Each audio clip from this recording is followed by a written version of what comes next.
la mesa editorial se amplía. Sumamos más micrófonos y puntos de vista en el sonar informativo. Hoy, Alberto Mayol. 8:36, don Alberto Mayol. Bienvenido, ¿cómo está usted? Muy bien, muchas gracias. Mejor que otros. Hubo planteamientos filosóficos que son... Afortunadamente yo tenía los fonos puestos y no alcancé a escuchar. Pues hubiera sido feo que los dos volviéramos del aire muertos de risa. Mejor que otros, te decía, porque ha sido una semana agitadísima. Y esto, permítanme decirlo, esto recién comienza, señores. Yo tengo la convicción de que, ya que el ministerio que preside don Giorgio Jackson mandó 7.000 transferencias, el detalle de 7.000 transferencias a la Fiscalía, y sigue recabando antecedentes, esto va a destapar muchísimos casos, pero muchísimos casos de transferencias, si no irregulares, cuanto menos cuestionables, de aquí para atrás. Claro, lo que pasa es que las crisis tienen un rasgo que es muy importante, y es que el tamaño de la crisis es fundamentalmente contexto. Ya. Entonces, sí, claro. La histeria colectiva, ¿ya?, es un predictor formidable del tamaño de la crisis. Entonces, yo me acuerdo que en un momento, con su infinita inteligencia, George Bush hijo planteó para la crisis del 2008 que quizás estábamos frente al fin del capitalismo. ¿Ya? Presidente de Estados Unidos, ¿ya? Después de la crisis del Lehman Brothers. Claro, porque todos los días el tamaño del agujero negro crecía exponencialmente, sin crecer en la realidad, siempre era el mismo. Claro. Pero lo que pasaba es que todos los días se sinceraba que en realidad la basura era el 10% del sistema, el 15% del sistema, el 20% del sistema. Y en realidad... Los bombones de caca, yo me acuerdo que eso lo dijo el presidente del Citibank. Exacto. Dice, tenemos bombones que no son de chocolate, sino que son de caca. El problema es que no sabemos cuántos son, ni en qué caja están, ni en qué embarque fueron. Pero los habían diseñado unos premios Nobel. Y eso es literalmente cierto, ¿verdad? Porque ese fue un modelo matemático con el cual se le entregó el Nobel 10 años antes. Entonces porque la pretensión, si esto fue muy absurdo, pero es bueno señalarlo, la pretensión era que tú eras capaz de construir instrumentos financieros sin riesgo, lo que significa que eras capaz de imprimir billetes. Básicamente. Entonces, mezclar aseguradoras, kioscos, empresas navieras, casas. Y cuando se te cayeron las casas empezó a verse que se caía todo, digamos. Porque era lo único que tenía pilares. Entonces en ese contexto, las crisis son fundamentalmente contexto y el contexto no está ayudando mucho al texto. ¿Cierto? Entonces, la histeria colectiva, todo el frenesí, toda la ausencia de el vivir el día, entonces vamos a resistir, vamos a aguantar. Entonces, por ejemplo, una crisis es falta de información. Si tú esperas tener información, te vas a morir esperando. Porque es falta de información. Así se define la crisis. ¿Ya? Cuando llegue la información de fiscalía, por ejemplo, de tribunales, por ejemplo, que pasará mucho tiempo, cuando llegue esa información, se va a abrir nuevas preguntas y vas a tener más desinformación. Entonces el control de la crisis no pasa por la información. Claro. En segundo lugar, tú dices, voy a esperar que pase el huracán y ahí tomo decisiones. Ya, bueno, las decisiones que vas a tomar después del huracán son decisiones en ciudad dañada. ¿Ya? Entonces es muy difícil tomar decisiones ahí. Entonces tienes que tomarla preventivamente. Claro, y para tomarla preventivamente tú necesitas, siguiendo con la metáfora, saber cuáles partes de la ciudad van a estar más dañadas. Y tienes que tener una estrategia de cómo vas a afrontar esto, porque vas a decir, tal parte se va a morir, y tal parte la voy a salvar. Porque así funcionan las estrategias, asumiendo la realidad. Entonces, en ese contexto, lo que todavía no ocurre es que de parte de los actores involucrados, fundamentalmente el gobierno, pero aquí, ojo, esto es una crisis del sistema político, o sea, siempre hay que decirlo. ¿Ya? Entonces, hay que ordenar esto y decir, ya, ok, este es el camino de salida. ¿Ya? Porque este camino va a conducir a la guerra fratricida constante en términos políticos, o sea, no llega a ningún sitio. Y finalmente son todos partes del mismo club, digamos, entonces no tiene sentido este juego. Cortar la rama en la que estás sentado. Exactamente. Entonces estamos en ese momento. Yo creo que esta semana, la que viene, es crucial, porque efectivamente se llegó al momento en el cual se le está pidiendo al gobierno una cirugía mayor. ¿Ya? Entonces se le dice, mire, tiene que efectivamente separar. ¿Ya? Este es el momento en que hay que separar los siameses. Claro. ¿Ya? Una operación difícil, grande. ¿Ya? O sea, evidentemente cuando digo siameses lo digo en términos figurados y literales. O sea, porque políticamente el movimiento estudiantil, inteligentemente, representados por Camila, Giorgio y Boric, en ese orden. La Santísima Trinidad. La Santísima Trinidad, esa articulación ellos entendieron, y tienen razón, que tenían que estar juntos en el destino. Esto es bien importante porque en política tu destino está marcado por el punto de origen. Claro. Tú puedes cambiar el punto de origen con un hito súper gigante, pero el punto de origen es el más importante. De momento, el hito más importante de ellos sigue siendo 2011. ¿Ya? Ni siquiera la elección es tan importante porque la elección no ha tenido una historia en la cual ellos puedan acreditar su gran triunfo. La épica. Entonces, claro, entonces en el fondo ellos tienen el 2011 todavía como reservorio.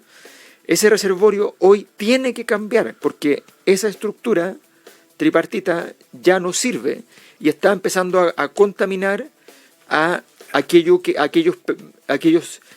miembros o trozos de este sistema que están limpios, que están funcionando. Entonces tienes que tener cuidado. De momento en que esta crisis, por ejemplo, no la puede vocerear Camila Vallejo, significa que ya estás con un problema porque tienes que llamar a un segundo vocero, ¿ya? Cordero. Que oficia a manera del abogado del gobierno, ¿ya? No al ministro de Justicia, sino como del abogado del gobierno, porque sencillamente el tema es tan delicado jurídicamente que necesitas tener ahí un litigante parado al frente. Claro. Entonces, la estructura ya no está dando para poder sostener y por tanto tiene que haber un nuevo diseño. Cuando el rey no puede pelear, con el príncipe pones un paladín. Eso es, alguien que toma al rey en la lis. Exactamente. En la lisa. Y que tiene derecho de representación. Claro. Que tiene la potestad de representar a la autoridad. Claro, el brazalete real, digamos. Exactamente. Esa dinámica es la que hoy día, o sea, en esta semana que viene, se tiene que definir el presidente Boric. Y tiene que tomar las decisiones. Asumo que tiene que vender caro lo que le toque hacer. ¿Ya? Pero no por vender caro solo se trata de vender caro. Se trata de que además de vender caro con una dirección. Tener un camino de salida. Claro. O sea, estás en la etapa en la cual ya es imperativo el juego del ajedrez y tener 6-7 jugadas vistas. Primera pregunta. Si tú diseñas un camino de salida vendiéndolo caro, ¿es posible en la negociación infligir el mayor daño posible? Sí, por supuesto. O sea, ¿lo recomendable? Lo recomendable no es el mayor daño posible porque eso induce a entender que se puede romper la negociación. Ya. Pero si tú tienes algo con lo cual el tercero puede sufrir, ¿ya? A ver, aquí es simple. La derecha política tiene una oportunidad que no va a saber ocupar. ¿No? ¿Por qué no la vas a saber ocupar? Porque no tiene estructura para ocuparla. O sea, el que tiene la potestad en la mano es él y sus circunstancias, que es Kast. No tiene equipos. No tiene... Entendí. Tú necesitas... Esto no tiene misterio. Hay un libro fabuloso de Randall Collins que se llama Sociología de las Filosofías. Para él una escuela filosófica es un movimiento social, o un partido político, ¿ya? O un movimiento filosófico, o un movimiento, cualquier cosa, o sea, un profeta, ¿ya? Todo es lo mismo. Y todo es lo mismo, y efectivamente lo demuestra. Entonces, y entre otras cosas, primero tú necesitas, todos los importantes han tenido entre 10 y 12, ¿ya? Cuadros administrativos llamados para Cristo apóstoles. Apóstoles, claro. ¿Ya? Siempre han tenido ese número, que es suficientemente grande para poder vertebrar hay detrás de eso 200 personas, ¿ya?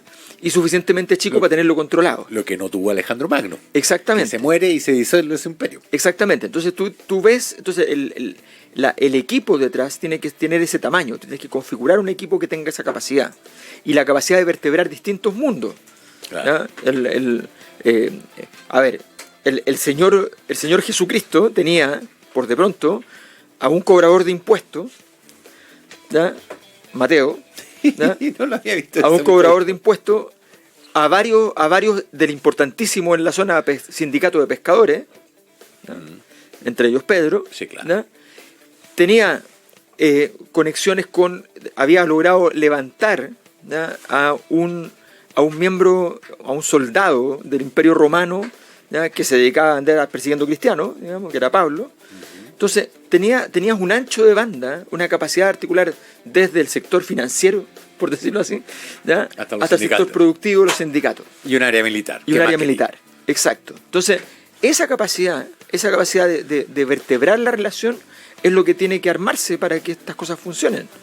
Si no, es muy difícil. Entonces, requieres una estrategia que esté centrada en esta fortaleza de lo variado.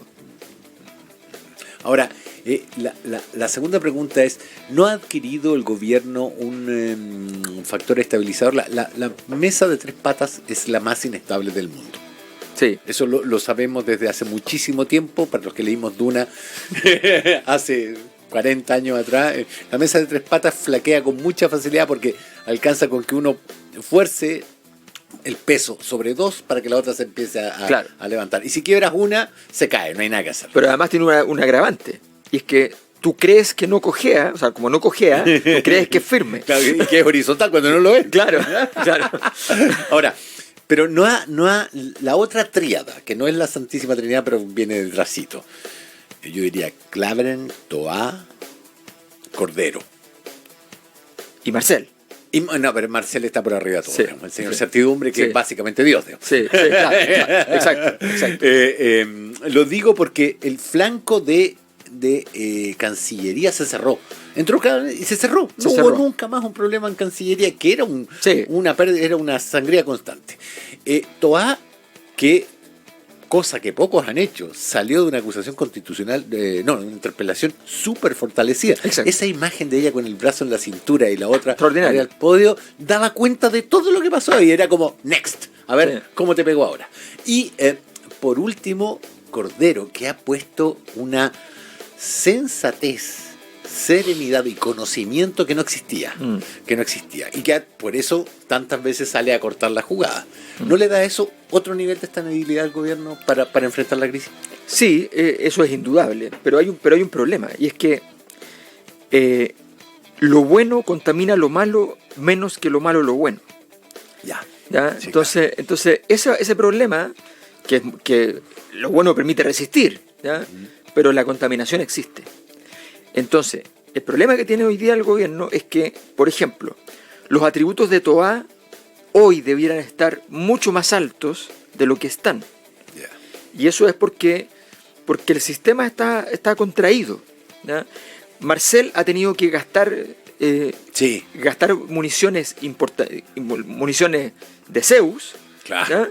En salir a defender cosas que no debería estar defendiendo, ¿ya? Y a poner las manos al fuego por situaciones por personas la de Pres, por ejemplo. Claro, que no tiene sentido tener que poner las manos al fuego para él, pero lo necesita para poder achoclonar su lote, pero de verdad no tiene sentido. No tiene sentido. Él está diciendo, ok, aquí hay un mundo empresarial que me respeta, no pasen por encima de esto.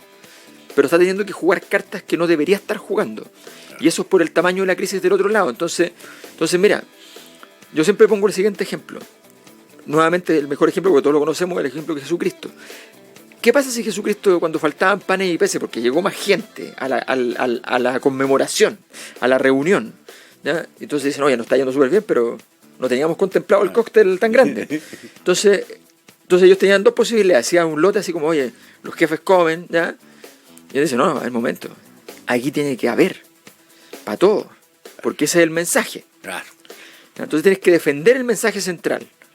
¿Ya? Y por alguna razón consiguió que efectivamente tuvieran los panes y los peces que se necesitaban. Claro. ¿Ya? El sindicato de pescadores. El sindicato de pescadores, probablemente. Entonces, lograste llegar y decir, ¿sabes que todos comieron? Parecía imposible, pero todos comieron. Ya, ahí está el milagro. Bueno, esto es lo mismo. Entonces tú necesitas que... Porque si ese día no pasa eso... El mejor ejemplo es el metro. El metro era una realidad nórdica, ¿ya?, para Chile, así como unos valores así como impecables. Y tú veías aparecer un elemento que empezaba a dañarse y decía, esta cuestión puede contaminarse. Y se contaminó en un momento determinado. Entonces hay que tener ojo porque esa contaminación está operando y necesitan efectivamente decir, ya, ok, ¿cómo fortalecemos el ámbito de lo fuerte y cómo sacamos el ámbito de lo débil y lo reemplazamos por algo que o salve los muebles, o incluso mejor, si se puede, difícil hoy día, ya, tener a alguien que pueda resolver la problemática. En el Sonar Informativo también jugamos. Es el momento de los deportes o algo así. Con Ignacio Pérez Tuesta. Don Ignacio, qué gusto tenerlo por acá. Igualmente, para mí, ¿cómo está don Rafa, don Alberto? ¿Qué tal? ¿Cómo está, Ignacio? Bien, pues aquí estamos. Oiga, Copa Libertadores, ¿ya? Mala noticia, don Rafael. A los penales. Ayer por penales ganó Boca a Nacional, empataron a 2 en un entretenido partido en Argentina. Sí. Así que pasa... Igual los goles de visita en la Bombonera deberían valer triple. Sí. Es un hecho. Es cierto. Bueno, 2-2, 4-2 ganó Boca por penales, e Independiente del Valle empataron 1-1 con Pereira. Pasa Deportivo Pereira de todas maneras a la siguiente fase. Hoy juegan, Palmeiras entre Atlético Mineiro. Empataron a 0 ayer. Racing Atlético Nacional hoy, Olimpia Flamengo. En esta ya que han sido bien apretadas, la verdad, de los octavos de Copa Libertadores. Así que hoy día vamos a tener las llaves de cuartos de final. Vamos a ver si es que no domina Brasil de nuevo las semifinales y las finales, porque ya parece... Pero ¿cómo se ve Chile en todo esto? No se ve. Eso es lo peor, que no se ve. Es ahí el dilema.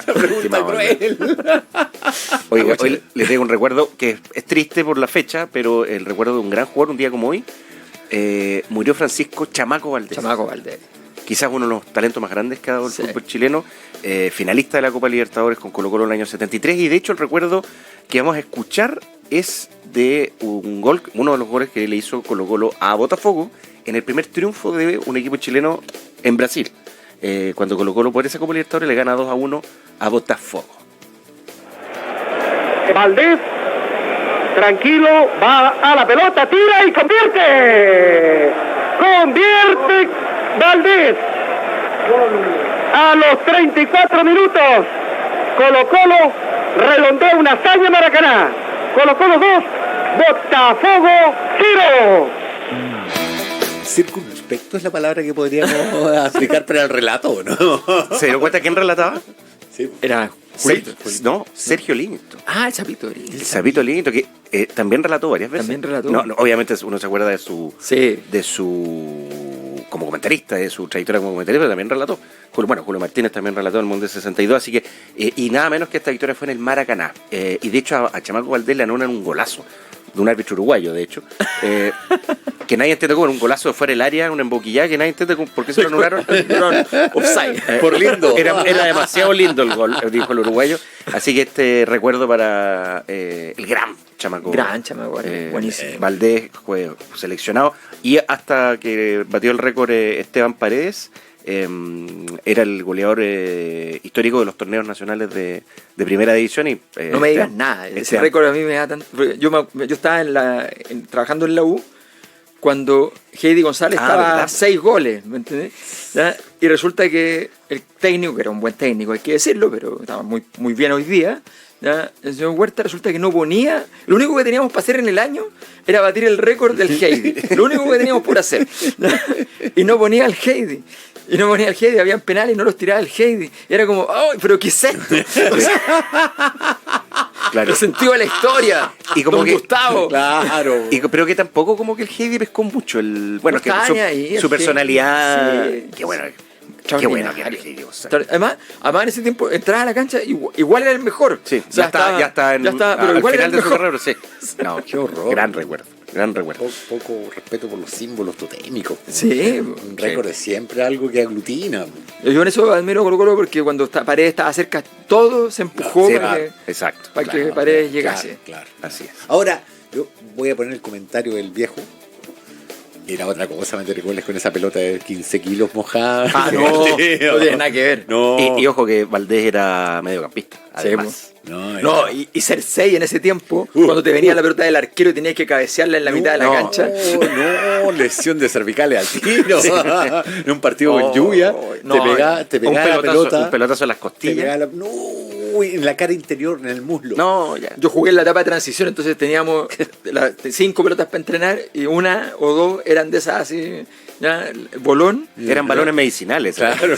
No, claro, era para ir a jugar a los bolos literalmente. Claro. Y las otras, entonces estaba tirando tiros libres, ensayando y no tenía nada que ver una pelota con la otra. Claro, lo daría para cualquier lado. Y como se raspaban, porque no Sí, eran po. que estas que son lisitas siempre, No. en el partido con Barro le incluían piedrecitas. pues. Entonces el pelotazo implicaba rasmillón, aparte del no, sí. Había que jugar con esos El valores. mundo era así, niños. Sí. Ustedes ahora saben por qué ahora se rompen récords antiguos con tanta facilidad. Sí, po. Pero era otra cosa. Bien, lo espero a las 9 con Don Pablo Nos espera a las 9 con Don Pablo Don Nazario. Alberto, un gusto. Don Alberto, como siempre, ha sido un gustazo.